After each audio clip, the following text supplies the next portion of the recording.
Muhammad Sirojudin. Saya Hidayat Tabian Nafi. Saya Agnes Aulia Atala. Saya Dainda Fajar Yogua. Saya Olivia Loriza Mastia. Saya Dia Ambarwati. Saya Eka Mario Pratama. Saya Muhammad Bayu Pratama. Saya Maulana Ragil. Selamat menonton. DNA atau asam deoksiribonukleat adalah makromolekul penting yang menyimpan seluruh informasi genetik makhluk hidup.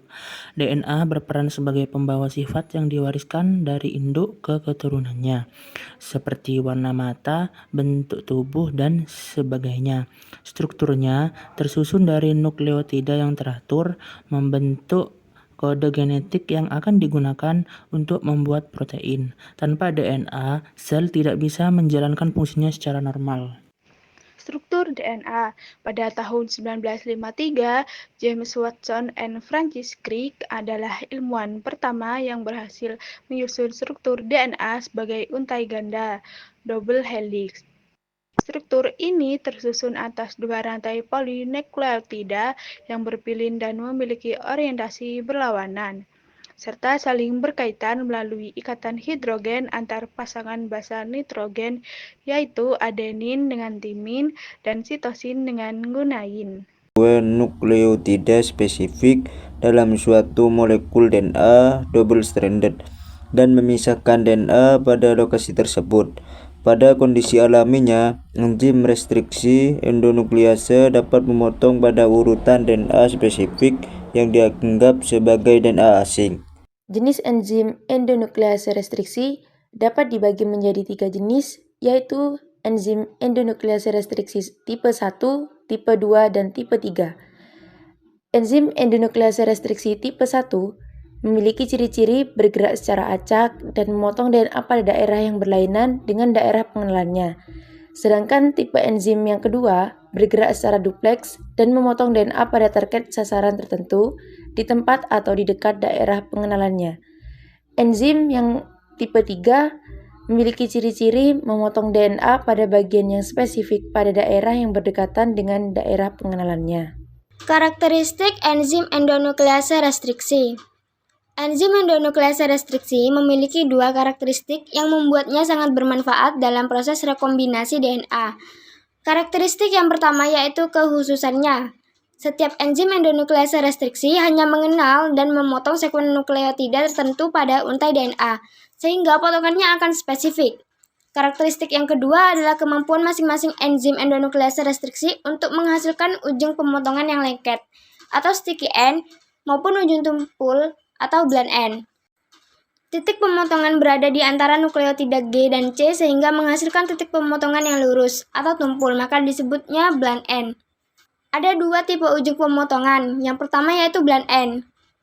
Contohnya He3 merupakan enzim endonuklease restriksi yang diisolasi dari bakteri Haemophilus aegyptius, memiliki titik potong pada sekuen 5' GGCC 3'.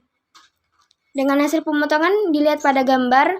Yang kedua yaitu sticky end, misalnya BAM-HY, enzim endonuklease restriksi yang diisolasi dari bakteri Bacillus amyloliquefaciens, memiliki titik potong pada sekuen 5' GGATCC 3'. Hasil pemotongannya dapat dilihat pada gambar. Titik potongnya tidak lurus tapi menghasilkan titik potong yang saling mengikat, maka disebut dengan sticky end.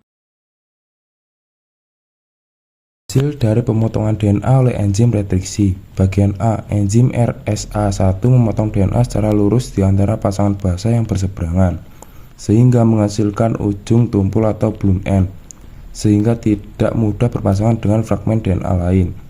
Bagian B, enzim EcoR1 memotong DNA secara tidak simetris dan menghasilkan ujung lengket atau sticky end. Di sisi 5' dengan ujung ini, basa tunggal tidak berpasangan sehingga dapat dengan mudah menempel dengan fragmen DNA lain dengan urutan basa yang komplementer. Bagian C, enzim KPN1 juga menghasilkan ujung lengket tetapi tidak sisi 3'. Sama seperti EcoR1 memiliki kemampuan untuk berpasangan dengan fragmen DNA lain yang memiliki ujung komplementer.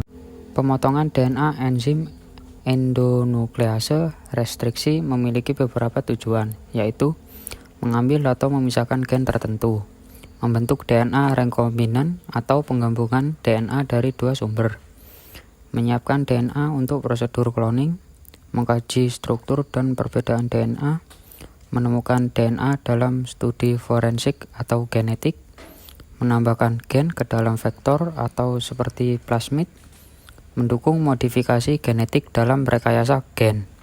Kesimpulan dari materi ini yaitu, enzim endonuklease restriksi adalah alat penting dalam bioteknologi modern karena kemampuannya mengenali dan memotong urutan DNA secara spesifik. Dengan 3 tipe yang ada, tipe 2 menjadi yang paling banyak dimanfaatkan karena akurasi dan efisiensinya dalam proses rekombinasi DNA.